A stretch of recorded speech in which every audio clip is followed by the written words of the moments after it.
everyone, this is Lalitha. Heartily welcome to our channel Murugan's Mom. అందరికీ వారాహి నవరాత్రుల శుభాకాంక్షలు. వారాహి అమ్మవారి గురించి నాకు తెలిసిన విషయాలు ఈ వీడియోలో షేర్ చేసుకుంటాను. వారాహి అమ్మవారు సప్త మాతృకల్లో 5వ అమ్మవారిగా చెప్పబడుతున్నారు. అందుకారణంగా అమ్మవారికి పంచమ్యే అనే నామం కలదు.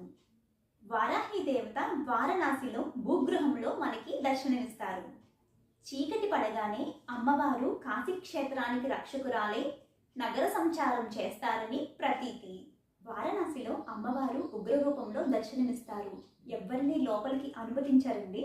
ఆ మధ్య కాలంలో పెళ్ళైన కొత్త జంట మేము అమ్మవారిని చూడాలి అని పట్టుబట్టడం వలన పూజారి గారు అనుమతించడం జరిగిందంట. అమ్మవారి ఉగ్రరూపాన్ని చూడలేక మూర్ఛపోయి మరణించడం జరిగిందని అక్కడ ఉన్న పేపర్లో రాయడం జరిగింది అని విన్నాము. వారాహి అమ్మవారి ఆరాధన వలన మనకి ప్రధానంగా శత్రుభయం ఉండదు. అమ్మవారు ఆరోగ్యప్రదాయిని, సస్యశ్యామల దేవత. దీనికి నిదర్శనంగా మనం అమ్మవారి చేతులలో శంకు చక్రాలతో సహా నాగలిని, రోకలిని చూడవచ్చు. వారాహి అమ్మవారి రథంపైనే అశ్విని దేవతలు ఉంటారట. అనారోగ్యంతో ఉన్నవారు అమ్మవారిని ఆరాధించడం వలన ఆరోగ్యం సిద్ధిస్తుంది. వారాహి దేవత లలితాదేవి సైన్యాధ్యక్షురాలిగా చెప్పబడుతున్నారు.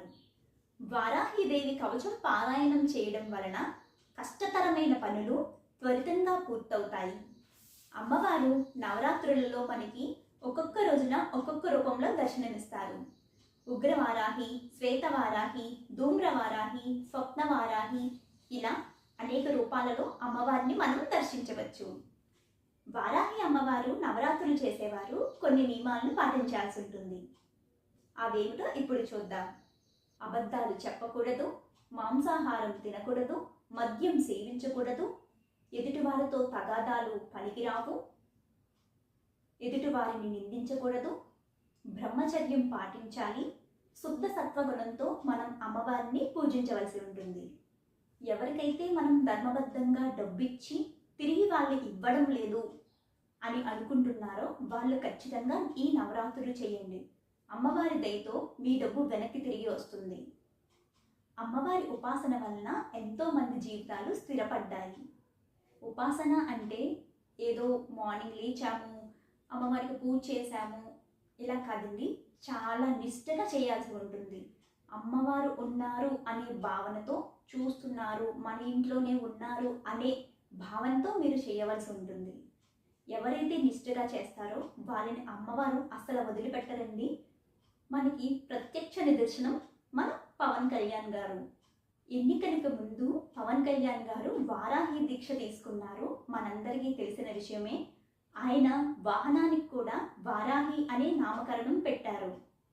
ఆయన పోటీ చేసిన అన్ని స్థానాలలో విజయాన్ని దక్కించుకున్న విషయం మనందరికీ తెలిసిందే. వారాహి ఉపాసన ఎంత గట్టిగా చేశారో అంత ఫలితాన్ని ఆయన పొందడం మనం చూసాం కదా.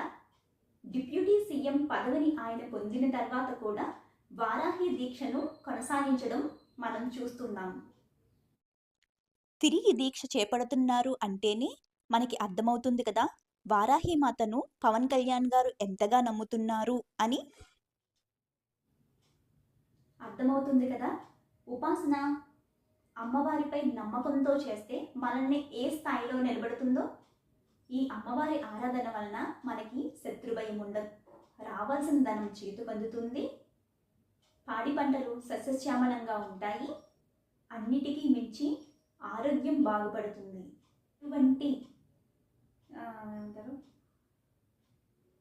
ఎటువంటి దుష్ట పీడా బాధలు మనకి కలగవు. నిన్నటి వీడియోలో పూజా విధానం చూశారు కదా.